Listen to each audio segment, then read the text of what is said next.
जरा सोचिए कि आप एक एथलीट हैं और बचपन में 8-10 साल की उम्र से आप ट्रेनिंग करते हैं ये सोचकर कि एक दिन आप एशियन गेम्स ओलंपिक गेम्स में मेडल जीतेंगे। लेकिन अचानक आपके देश की राजनीति ये तय कर देती है कि आप इन गेम्स में हिस्सा ही नहीं ले पाएंगे because of the decisions of some politicians. तो आपको कैसा लगेगा? कुछ ऐसा ही हो रहा है दुनिया के कई देशों के एथलीट्स के साथ, और इसीलिए स्पोर्ट्स डिप्लोमेसी काफी इंपॉर्टेंट होती जा रही है। ये एक नया आयाम है पॉलिटिक्स का, जियो पॉलिटिक्स या डिप्लोमेसी का अंतर्राष्ट्रीय स्तर पर, जहां पर कई देशों के एथलीट्स को कुछ पर्टिकुलर स्पोर्ट्स इवेंट्स में या तो हिस्सा नहीं लेने दिया जाता या फिर हिस्सा लेने दिया जाता है तो टर्म्स एंड कंडीशंस के साथ। कुछ ऐसा ही अभी रिसेंटली हमें देखने को मिल रहा है जब रशिया और बेलारूस के एथलीट्स को एशियन गेम्स में हिस्सा लेने दिया जाएगा। अब आप कहेंगे सर बेलारूस तो एशिया में आता भी नहीं है। बिल्कुल सही बात है, बेलारूस नहीं आता है एशिया में, और इनफैक्ट रशिया भी ट्रेडिशनली अपने आप को यूरोप का ही हिस्सा मानता है। उनके जितने भी इवेंट्स हैं जहां पर भी वो मेंबर हैं वो सब यूरोप में ही हैं, लेकिन फिर भी उनके एथलीट इस बार एशियन गेम्स जो होने वाले हैं 2 महीने बाद उसमें हिस्सा लेंगे। तो ये पूरी स्पोर्ट्स पॉलिटिक्स कैसे काम करती है इसी के बारे में अभी हम डिटेल में बात करेंगे, लेकिन पहले पाथफाइंडर चैनल को सब्सक्राइब करना ना भूलें। अगर आप मेरे लेक्चर्स के अपडेट्स प्राप्त करना चाहते हैं तो टेलीग्राम चैनल से जरूर जुड़िए, वहां पर जो भी इंपॉर्टेंट अपडेट्स या पीडीएफ्स हैं वो मैं डाल देता हूं। अगर आप एक यूपीएससी एस्पिरेंट हैं और आप पाथफाइंडर की टीम से यूपीएससी की तैयारी करना चाहते हैं तो यहां पर देश की बेस्ट टीम आपको मोस्ट अफोर्डेबल प्राइस पर पढ़ाएगी।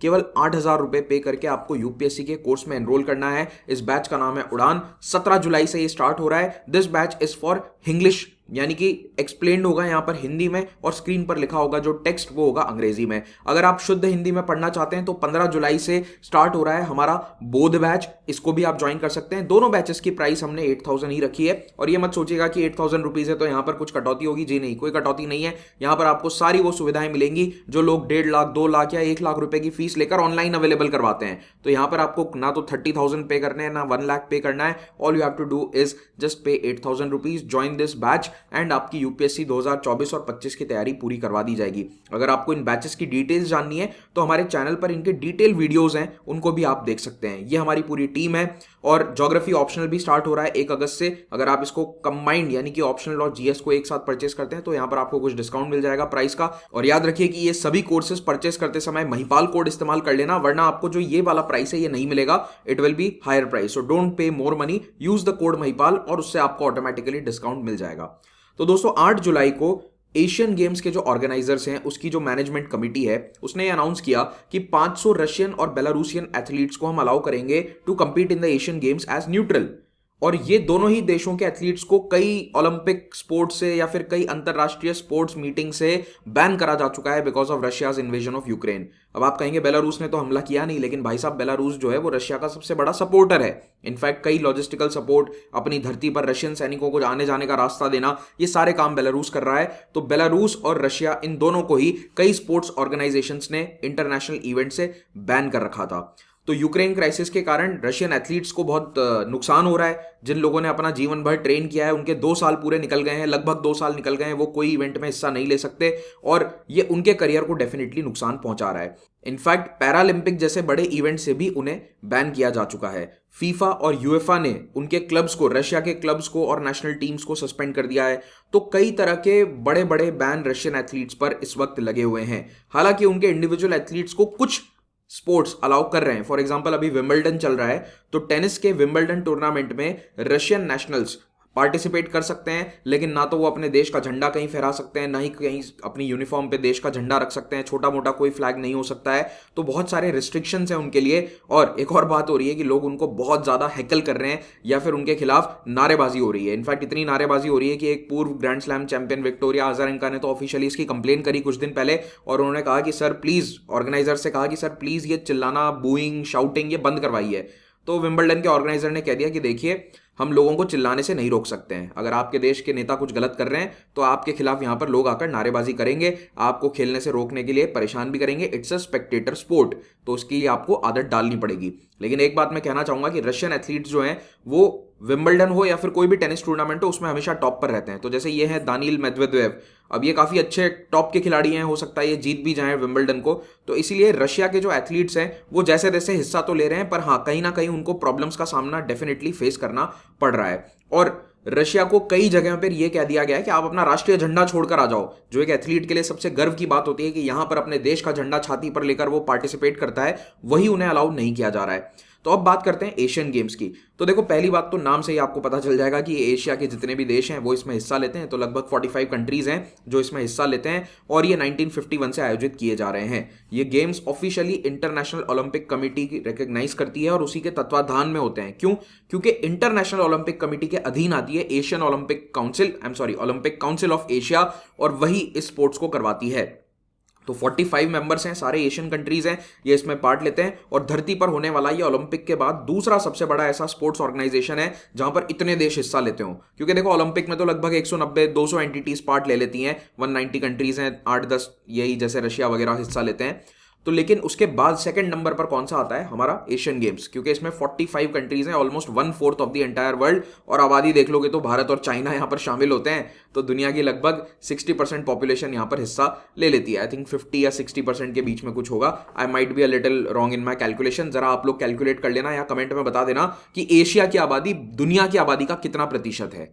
लेकिन यहां पर एग्जाम पॉइंट ऑफ व्यू से जो हमारे लिए इंपॉर्टेंट पॉइंट है वो ये है कि कुछ देश एशिया में ज्योग्राफिकली होते हुए भी एशियन गेम्स में हिस्सा नहीं लेते हैं। उनमें सबसे प्रमुख है टर्की, फिर है Russia, Azerbaijan, Armenia, Georgia, Cyprus और इजराइल। तो सबके कारण अलग अलग हैं मोस्टली, लेकिन ये जो कॉकेसस वाले कंट्री हैं या फिर टर्की है, इनको लगता है कि हम यूरोप से ज्यादा क्लोजली कल्चरली कनेक्टेड हैं और वहां पर हमारे एथलीट्स को ज्यादा एक्सपोजर मिलेगा, तो इसीलिए ये यूरोप की लीग्स में हिस्सा लेते हैं, वहां के स्पोर्ट्स इवेंट में जाते हैं। टर्की तो कब से ईयू में घुसने की तैयारी कर रहा है, तो इसीलिए वो भी यूरोप के साथ ज्यादा क्लोज रहना चाहता है कल्चरली, स्पोर्ट्स और हर तरह से। और रशिया जो है उसका भी एक बड़ा हिस्सा, जो आबादी वाला हिस्सा है, वो यूरोप में माना जाता है। उनका जो एशिया वाला हिस्सा है वो तो काफी स्पार्सली पॉपुलेटेड है। तो रशिया भी ट्रेडिशनली जैसे फुटबॉल टूर्नामेंट्स वगैरह के अंदर यूरोप के अंदर ही हिस्सा लेता आया है। लेकिन अब क्या हो रहा है कि इन दोनों की मजबूरियां हैं। जैसे रशिया की मजबूरी है और बेलारूस की मजबूरी है, क्योंकि उनको यूरोप ने एक तरह से टाटा बाय बाय कर दिया है कि हम तो यहां पर आपको हिस्सा नहीं लेने देंगे। तो ये इनके एथलीट्स अब एशियन गेम्स वालों के पास आए और कहते हैं कि सर प्लीज अलाउ अस। अब जहां तक बात है, देखो कजाकिस्तान की, ये भी एक अपवाद है, छोटा सा पॉइंट है कि कजाकिस्तान वैसे बिल्कुल सेंट्रल एशिया में स्थित है, लेकिन ये भी एशियन फुटबॉल काउंसिल के तहत नहीं आता है। ये यूरोप वालों के साथ खेलता है फुटबॉल, क्योंकि इन्हें लगता है कि हमारी टीम इतनी मजबूत है कि उसे वहां कंपीट करना चाहिए, ना कि एशिया में। एक्चुअली एशिया में फुटबॉल इतना स्ट्रांग नहीं है जितना यूरोप में है। अब इस पूरे में अपवाद एक केवल इजराइल है। तो इजराइल का स्पोर्ट्स का मामला काफी अलग सा ही है, क्योंकि इजराइल के ऊपर 1972 में उनके ओलंपियंस पर एक जानलेवा हमला हुआ था जिसमें कई लोग मारे गए थे। इजराइल के एथलीट्स को किडनैप कर लिया था आतंकवादियों ने। तो इजराइल कहता है कि जो देश हमारी सुरक्षा की गारंटी नहीं दे सकता वहां हम अपने एथलीट्स को नहीं भेजते। तो इजराइल का स्पोर्ट्स के अंदर काफी अलग ही मामला चलता है। कई देश मना कर देते हैं कि हम सर इजराइल के एथलीट्स को नहीं आने देंगे क्योंकि हम आपको इतनी सुरक्षा नहीं दे सकते। कई जगहों पर इजराइल मना कर देता है कि हमें नहीं लगता कि तुम्हारा देश इतना सिक्योर है कि हम तुम्हारे देश में आकर खेल खेलें। तो इसीलिए इजराइल का काफी हद तक स्पोर्ट्स में चलता ही रहता है, कुछ ना कुछ प्रॉब्लम्स ही चलती हैं। ओके, तो जब भी कोई अरब कंट्रीज में गेम्स होते हैं तो वो वैसे ही ऑटोमेटिकली इजराइल उसे बॉयकॉट करता आया था। हालांकि अब इब्राहिम अकॉर्ड साइन होने के बाद शायद स्थिति सुधरेगी, but let's see what is there in the future. लेकिन फिलहाल के लिए इजराइल ज्यादातर इन स्पोर्ट्स ऑर्गेनाइजेशंस में हिस्सा नहीं लेता। जहां तक एशियन गेम्स की बात है तो आपको एक बात याद रखनी है, पहला एशियन गेम्स हुआ था भारत में 1951 में, second time Asian games Delhi में हुए थे 1982 में, दोनों बार दिल्ली में ही हुए थे।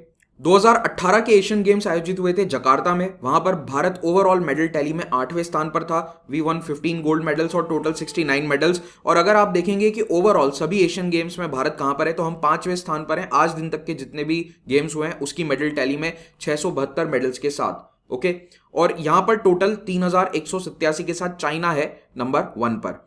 अब 2022 वाले जो गेम्स हैं वो होने थे हांगझाऊ चाइना में पिछले साल, लेकिन वो पिछले साल नहीं हुए हैं और 2023 में आयोजित होंगे सितंबर अक्टूबर के महीने में, और उसको 2022 का गेम ही कहा जाएगा। जैसा ओलंपिक्स में भी हुआ था कि 2021 में एक्चुअली में गेम्स हुए थे, but they were still called as the 2020 Tokyo Olympics. वैसे ही 2022 के गेम्स हांगझाऊ में होने वाले हैं, उनको भी 2023 में होने के बावजूद 22 का गेम्स ही माना जाएगा। और अगला जो वेन्यू है 2026 का, वो होने वाला है शायद वियतनाम है, हाँ वियतनाम है, और 2030 वाला जो है वो होगा दोहा कतार। ओके, तो ये अगले 2 एशियन गेम्स की लोकेशन है। अब ये हांगझाऊ शहर की लोकेशन देख लो, शंघाई के नजदीक है, सेंट्रल चाइना के अंदर आता है, शंघाई से थोड़ा सा दूर है। और यहाँ उत्तर में बीजिंग है, दक्षिण में यहाँ पर आप देख सकते हैं हांगकांग या ग्वांगझू जैसे शहर आते हैं, मकाऊ है। अब आप कहोगे सर हांगकांग और मकाऊ चाइना का ऑफिशियली हिस्सा नहीं है। जी हाँ, पूरी तरह से यूनाइटेड नहीं है, लेकिन रूल तो वहां पर चाइना ही करता है ना।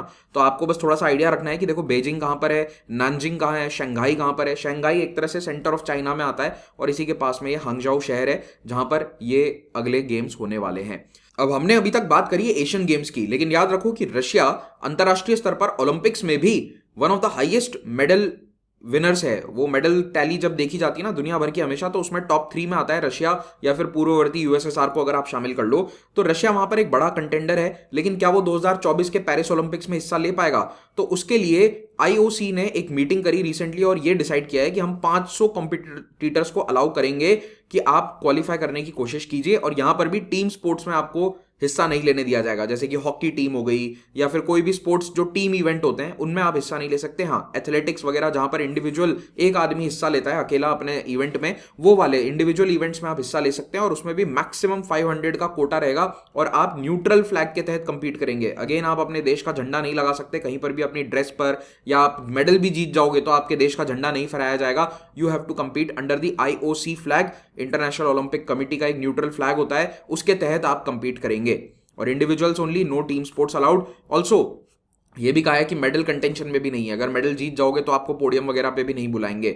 और रशिया और बेलारूस से कोई पॉलिटिशियन या कोई फेडरेशन का अध्यक्ष अगर नेता है तो वो आकर आपके स्पोर्ट्स के इवेंट्स में हिस्सा नहीं ले सकता, इन द सेंस कि वो बैठकर आपको चीयर नहीं कर सकते, अपने देश का झंडा नहीं फहरा सकते। तो ये सब काम नहीं है, कोई पॉलिटिशियंस अलाउड नहीं होंगे गेम में, और कोई लोगो या कोई सिंबल आपके देश का यहाँ पर इस्तेमाल नहीं होगा। अच्छा, इस बार के एशियन गेम्स में एक और यूनिक बात है कि क्रिकेट को भी एक खेल माना गया है। पहले भी हालांकि 2 बार क्रिकेट शामिल हुआ था, लेकिन बीसीसीआई ने टीम नहीं भेजी थी, पता नहीं कुछ रीजंस थे। बीसीसीआई को लगता था कि एशियन टूर्नामेंट जो है हमारे लिए टाइम की वेस्टेज है, और इतना अच्छा कंपटीशन है हमारा कि हम एशिया की टीम्स के साथ compete नहीं करेंगे। लेकिन इस बार बीसीसीआई ने कहा है कि हम टीम भेज रहे हैं। जहां तक बात है स्पोर्ट्स डिप्लोमेसी की, तो देखिए ये बहुत ही इंपॉर्टेंट है।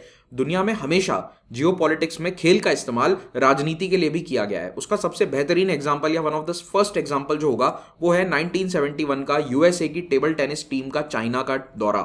तो चाइना और यूएस के बीच में वर्ल्ड वॉर 2 के बाद से ही संबंध नहीं थे। They did not have any diplomatic relations. In fact USA China को एक देश मानता भी नहीं था। वो कहते थे कि वो जो कोमिंतांग पार्टी वाला चाइना है, बेसिकली टुडेस ताइवान, वो असली चाइना है। जो हमारा आज मेन लैंड चाइना जो देखते हो ना आप, जिसको कम्युनिस्ट पार्टी रूल करती है, ये एक देश है ही नहीं, ऐसा यूएसए का मानना था। लेकिन 1971 में चीजें थोड़ी सी सुधरती हैं, और पिंग पोंग डिप्लोमेसी इसको कहा जाता था, क्योंकि टेबल टेनिस को कई लोग पिंग पोंग भी कहते हैं कई देशों में। तो ये पहली बार यूएस की टीम जाती है चाइना में विजिट करने के लिए, और दोनों ही देशों की टीटी टीम बड़ी स्ट्रांग थी, और इन लोगों ने जाकर न केवल खेल खेला बल्कि पहला कल्चरल कॉन्टैक्ट था दोनों देशों के बीच में, जहां स्पोर्ट्स पर्सन जाकर एक दूसरे के दो देशों से मिले। और इनफैक्ट यहां पर आप देख सकते हैं कि तत्कालीन यूएस राष्ट्रपति रिचर्ड निक्सन और माओ जेडोंग खड़े होकर ये देख रहे हैं कि किस तरह से खेला जा रहा है। तो इसे कहते हैं पिंग पोंग डिप्लोमेसी, और इसके कारण यूएस चाइना के संबंधों में सुधार हुआ, और यूएस ने चाइना के साथ डिप्लोमेटिक रिलेशंस एस्टैब्लिश किए। उसके बाद ग्लोबल लेवल पर अगर कोई स्पोर्ट्स डिप्लोमेसी का एग्जांपल देखने को मिलता है तो वो 1980 का मॉस्को ओलंपिक्स था। तो 1980 का जो मॉस्को में ओलंपिक्स था उसे यूएसए और कई पश्चिमी देशों ने बॉयकॉट किया। सभी ने नहीं किया था, लेकिन हाँ, साउथ अमेरिका के कई कंट्रीज थे, अफ्रीका के कई देशों को यूएसए ने दबाव में लाकर कहा कि तुम भी बॉयकॉट कर दो। तो मॉस्को में होने वाले 1980 के ओलंपिक्स बॉयकॉट किए गए। कारण क्या था कि 1979 में अफगानिस्तान पर यूएसएसआर ने हमला किया था। Because of that Afghanistan war they boycotted the Moscow Olympics. अगले बार ओलंपिक्स होने तय थे लॉस एंजलिस यूएसए में। इस बार ईस्टर्न कंट्रीज या ईस्टर्न ब्लॉक जो था कोल्ड वॉर का यूएसएसआर के नेतृत्व में, उन्होंने कहा कि हम नहीं खेल रहे इस बार। तो पूरा यूएसएसआर, ईस्टर्न यूरोप के सारे कंट्रीज, इन्होंने 84 के ओलंपिक गेम्स का बॉयकॉट कर दिया। तो ये बॉयकॉट थोड़ा बहुत चलता रहता है। फिर इजराइल का मैंने इशू आपको बता ही दिया कि इजराइल पे 1972 में म्यूनिक ओलंपिक्स में एक बहुत बड़ा हमला हुआ था, आतंकवादियों ने जाकर उनके एथलीट्स को मार दिया था। तो इसीलिए इजराइल हमेशा से इन स्पोर्ट्स इवेंट्स में तभी हिस्सा लेता है जब सिक्योरिटी पूरी तरह से आश्वस्त हो। फिर बात करते हैं हमारे भारत देश की। तो भारत और पाकिस्तान दो पड़ोसी देश हैं, कई लड़ाइयां लड़ चुके हैं, लेकिन क्रिकेट भी खेलते हैं। दोनों देश क्रिकेट क्रेजी हैं, और दोनों देशों के बीच में हमेशा क्रिकेट संबंधों को डिप्लोमेसी के लिए इस्तेमाल किया गया है। कई देश के हमारे पूर्व प्रधानमंत्री या पाकिस्तान के पूर्व राष्ट्रपतियों ने क्रिकेट टीम्स के माध्यम से डिप्लोमेटिक टाइज को थोड़ा सा चालू करने की कोशिश करी है। इसका सबसे लेटेस्ट एग्जांपल अगर मैं आपको बताऊं तो 1999 के कारगिल वॉर के बाद दोनों देशों ने एक दूसरे के साथ क्रिकेट खेलना बंद कर दिया था। फाइनली 2004 में भारत की टीम पाकिस्तान का दौरा करती है, और उस दौरे पर जाने से पहले ये तत्कालीन प्रधानमंत्री अटल बिहारी वाजपेयी हैं जो हमारी क्रिकेट टीम से मिले थे। इन्होंने उस समय के कप्तान सौरव गांगुली को एक बैट गिफ्ट किया और कहा था कि केवल गेम जीत कर मत आना, दिल भी जीत कर आना। और भारत की टीम ने दोनों काम किए थे। We won the test series, we won the ODI series, and also हमने दिल भी जीत लिया पाकिस्तानियों का काफी हद तक। लेकिन होता क्या है, हमें 2008 के अंदर एक और आतंकवादी हमला मिला, फिर से हमने क्रिकेट टाइज बंद कर दिया और उसके बाद से भारत और पाकिस्तान के बीच में बाईलैटरल दौरे नहीं हुए। We have not visited, India team has not visited Pakistan since I think 2006 के बाद, और शायद हाँ 2006 ही है, और पाकिस्तान की टीम भी बाईलैटरल दौरे पर यहाँ पर नहीं आती है। तो अब उम्मीद ये करी जा रही है कि किसी दिन अगर फिर से पाकिस्तान के साथ बातचीत शुरू होगी तो हो सकता है कि स्पोर्ट्स डिप्लोमेसी फिर से स्टार्ट कर दी जाए। ये फोटो है वर्ल्ड कप 2011 के दौरान में, जब इंडिया और पाकिस्तान क्रिकेट मैच खेल रहे थे। उस समय तत्कालीन प्रधानमंत्री मनमोहन सिंह और पाकिस्तान के तत्कालीन राष्ट्रपति परवेज मुशर्रफ ये दोनों मैच के लिए स्टेडियम में आए थे, और यहाँ पर भी बातचीत की शुरुआत करी गई थी, because after the 2008 Mumbai terror attacks, उसके बाद से अगेन भारत पाकिस्तान के रिश्ते बिल्कुल ठंडे पड़ गए थे। तो दोनों के बीच में डिप्लोमेसी की शुरुआत 2011 में यहाँ करने की कोशिश करी गई थी। Although it did not take off, fail हो गई, लेकिन फिर भी स्टार्टिंग हुई। एक और अभी रिसेंट प्रोमिनेंट एग्जाम्पल है स्पोर्ट्स डिप्लोमेसी का, साउथ कोरिया नॉर्थ कोरिया के बीच में, जहां पर साउथ कोरिया ये कोशिश करता है कि नॉर्थ कोरिया अपने एथलीट्स को भेजे और हम आपको हिस्सा दिलवाएंगे दुनिया के सारे स्पोर्ट्स इवेंट में। तो साउथ कोरिया की डिप्लोमेसी के कारण नॉर्थ कोरिया की टीम्स को अलाउ किया जा रहा है कई सारे गेम्स में, जैसे कि विंटर ओलंपिक्स में हिस्सा लेने के लिए, और उनकी कई सारी फैसिलिटीज साउथ कोरिया प्रोवाइड करता है ट्रेनिंग एक्सेट्रा के लिए। तो ये दोनों देशों के बीच में एक बढ़ते रिलेशंस का परिचायक है। आई होप आपको ये वीडियो अच्छा लगा होगा। अगर अच्छा लगा है तो उसे लाइक जरूर कीजिएगा, कमेंट में अपना फीडबैक दीजिए। मेरे टेलीग्राम चैनल से जुड़कर आप वीडियोस के अपडेट्स प्राप्त कर सकते हैं। अनअकैडमी के जो लर्नर्स हैं 333 फाइनल लिस्ट में शामिल थे, including the online and the interview program. हम क्लियरली आपको डिमार्केट करके बताते हैं कि कौन से स्टूडेंट्स हमारे इंटरव्यू प्रोग्राम में शामिल थे और कौन हमारी क्लासेस ले रहे थे, ऑनलाइन क्लासेस। तो वो आप सारी डिटेल्स हमारी वेबसाइट पर भी देख सकते हैं, इनके इंटरव्यूज भी हमारे वेबसाइट्स पर अवेलेबल हैं।